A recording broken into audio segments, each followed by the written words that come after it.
हम लोग देख रहे हैं आज के वीडियो में देखेंगे भारत का विभाजन। तो भारत का विभाजन, भारत क्या हिंदुस्तान पाकिस्तान दो राष्ट्र में बट गया। और पाकिस्तान शब्द का जो है सबसे पहले उल्लेख करने वाला एक स्टूडेंट था, नाम था रहमत अली, जो कि 1933 ईस्वी में इसका उल्लेख किया था। कैम्ब्रिज विश्वविद्यालय का वो स्टूडेंट था। और उस उल्लेख में उसने क्या करने का काम किया, किस चीज़ का उल्लेख किया, तो ये आप देख रहे हैं। ये जो पोर्शंस है यहाँ से यहाँ तक, ये पश्चिमी पाकिस्तान बना। उसके बाद ये वाला जो पोर्शन देख रहे हैं ये क्या बना, ये आपका पूर्वी पाकिस्तान बना, ये क्षेत्र। तो वो स्टूडेंट क्या किया था, P4 पंजाब, पंजाब का क्षेत्र, A4 अफ़गान से सीमा प्रांत जो ये कंट्री है वो हो गया, K से कश्मीर का कुछ हिस्सा लिया गया और S से सिंध का हिस्सा लिया गया। इस तरह से पाक्स वर्ड उसने क्या क्या उल्लेख किया। उससे पहले जो है द्विराष्ट्र सिद्धांत जो है 1930 ईस्वी में ही दे दिया गया था। किसके द्वारा दिया गया था, ये क्वेश्चन का आंसर तब तक आप लोग सर्च करिए। तो सोचने वाली बात है कि आखिर ये बना कैसे, यानी हमारा ये हिंदुस्तान, हिंदू मुस्लिम की एकता जो है टूटा कैसे। हिंदू मुस्लिम की एकता को तोड़ने में सबसे ज़्यादा योगदान अगर किसी का है तो वो टाइम टू टाइम हमेशा कोशिश करते रहा। कौन कोशिश करते रहा, अंग्रेज़ की हिंदू और मुसलमान का एकता कैसे टूट जाए, ताकि उसको क्या हो जाए, फ़ायदा हो जाए। और आपको पता होना चाहिए, आपको हम बता दें कि 1 सितंबर 1939 ईस्वी को दूसरा विश्व युद्ध शुरू हो गया था। दूसरा विश्व युद्ध शुरू होने के बाद बिना भारत सरकार या भारतीय की सहमति के बगैर ही अंग्रेज़ सरकार ने क्या किया, उसको युद्ध में धकेलने का कोशिश किया और धकेल दिया, युद्ध में शामिल कर दिया। और इस चीज़ का विरोध करने के लिए भारतीय राष्ट्रीय कांग्रेस क्या किया, उसने कांग्रेस केंद्रीय मंत्रिमंडल जो था उनमें जितने भी कार्यकारिणी थे सब ने इस्तीफ़ा दे दिया। सब ने क्या कर दिया, इस्तीफ़ा दे दिया। और उसके बाद 22 अक्टूबर 1939 को त्यागपत्र दे दिया गया।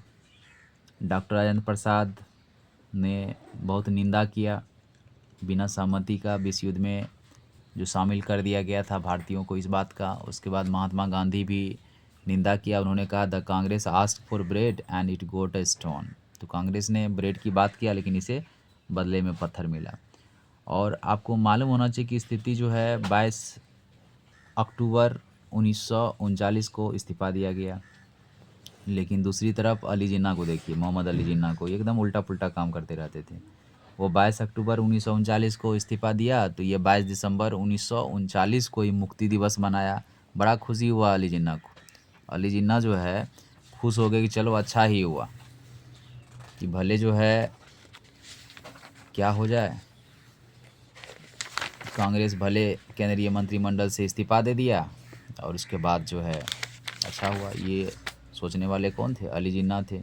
इसलिए उसने 22 दिसंबर 1939 को मुक्ति दिवस मनाया। और अंग्रेज़ को तो ये देखना ही था। अंग्रेज़ जब इस स्थिति को देखा तो अंग्रेज़ बड़ा खुश हुआ।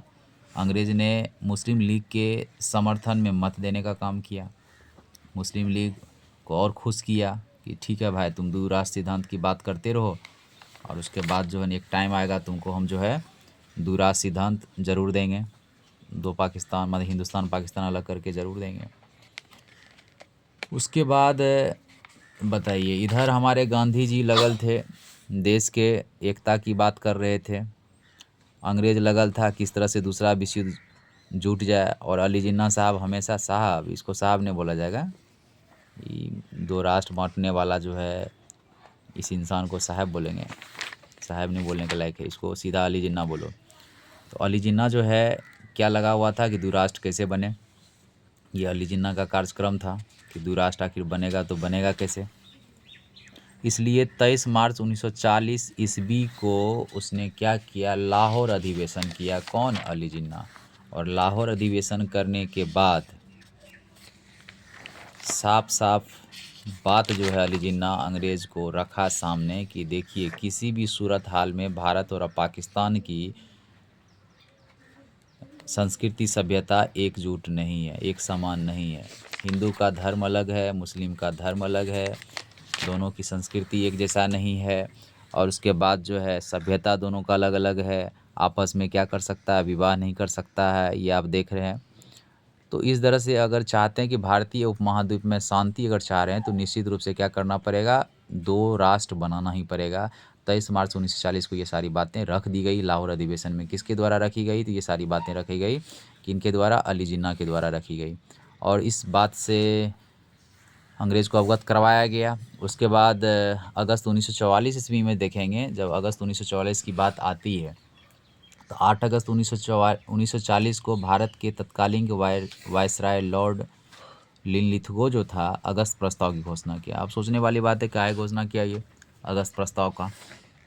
क्योंकि उस टाइम तक भारत की स्थिति जो है, भारत जो है पूर्ण रूपेण से जो है अंग्रेज़ को सपोर्ट कर नहीं रहा था और उस वजह से उसकी स्थिति जो है विश्व युद्ध में ठीक चल नहीं रही थी। इसलिए भारतीयों को लुभाने के लिए, समझाने के लिए उसने एक प्रस्ताव लाया, नाम था अगस्त प्रस्ताव। किसके? वायसराय के काल में, तो वो थे लॉर्ड लिनलिथगो। अब देखिए इसने क्या बोला, सीधा बोलता युद्ध परामर्श समिति का गठन किया जाएगा, अल्पसंख्यक को भरोसा में लिया जाएगा, और जब युद्ध खत्म हो जाएगा संवैधानिक विकास पर विचार विमर्श किया जाएगा। यानी सारी बातें तब होगी जब युद्ध खत्म हो जाएगा तब। इस चीज़ को देखते हुए हमारे गांधी जी ने बिल्कुल विरोध किया। और गांधी जी देखिए एक एक टाइम पे देश की एकता की बात कर रहे हैं। उसने व्यक्तिगत सत्याग्रह शुरू कर दिया। और Nehru ji the parting of ways, रास्ताओं का अलग शीर्षक निबंध में लिखा कि ब्रिटिश सरकार को सोचना होगा कि बम वर्षक विमान, टैंक और हथियार से लैस लोग इस तरह की दुनिया में हम लोग इतने कमज़ोर नहीं हैं। तो ये बातें था। मनुष्य की चेतना या राष्ट्रीय चेतना जैसी भी कोई चीज़ होती है जो ना तो है और ना तो कमज़ोर, जिसकी अवहेलना करना मुसीबत को दावत देना। इस तरह की शीर्षक निबंध लिखकर अंग्रेज़ को बताते रहे, जताते रहे। और उसके बाद जो है एक क्वेश्चन बार बार पूछा जाता है, वो थे विनोबा भावे। कौन थे? वो पहला सत्याग्रही थे। और दूसरा कौन थे? जवाहरलाल नेहरू थे, व्यक्तिगत सत्याग्रही।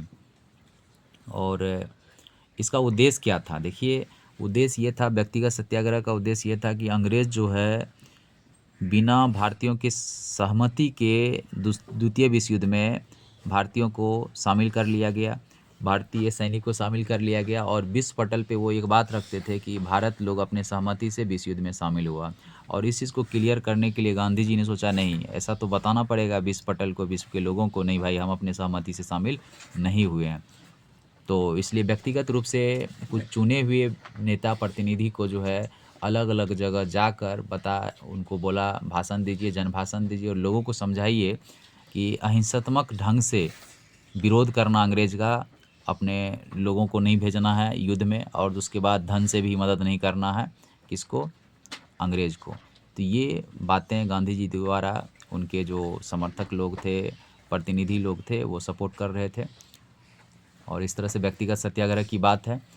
और व्यक्तिगत सत्याग्रह जो है 23 दिसंबर 1941 ईस्वी को समाप्त हो जाता है। अब नेक्स्ट वीडियो में हम लोग देखेंगे क्रिप्स मिशन 1942 क्या था, इसके बारे में देखेंगे। और उसके बाद नेक्स्ट वीडियो में हम लोग ये भी देखने का काम करेंगे कि लॉर्ड माउंटबेटन जो 1947 की घोषणा किया, उसने कौन सा घोषणा किया, उस चीज़ को भी देखेंगे। अंतरिम सरकार मुस्लिम लीग द्वारा सीधी कार्रवाई क्या होता है, वो चीज़ देखेंगे। जब उसके बाद भारत विभाजन जब हुआ, किस तरह की बुरा स्थिति हुआ, वो भी देखने का काम करेंगे हम लोग नेक्स्ट वीडियो में। ये देख लीजिए ट्रेन पे पूरा का पूरा भीड़ है, और उसके बाद ट्रेन के छत पे भी लोग जा रहे हैं। आखिर ये कौन लोग हैं वो देखेंगे। ये भारत से पाकिस्तान की ओर और पाकिस्तान से भारत की ओर चलने वाला जो ट्रेन उस टाइम था जब भारत और पाकिस्तान का बंटवारा किया गया था, तो बहुत विध्वंस रूपी दृश्य को देखने को मिला था। अब सोचिए इस भीड़ से आपको अनुमान लग रहा होगा कि नोआखली में गांधी जी के आगमन पर उनकी एक झलक पाने के लिए एकत्रित जनसमूह। और गांधी जी को ऐसे ही राष्ट्रपिता नहीं कहा जाता है, उसने देश के लिए बहुत कुछ किया है। और ऐसे महान राष्ट्रपिता से संबंधित बहुत सारी बातें देखेंगे नेक्स्ट वीडियो में। तब तक के लिए आपको धन्यवाद इस वीडियो को वॉच करने के लिए, और उम्मीद करते हैं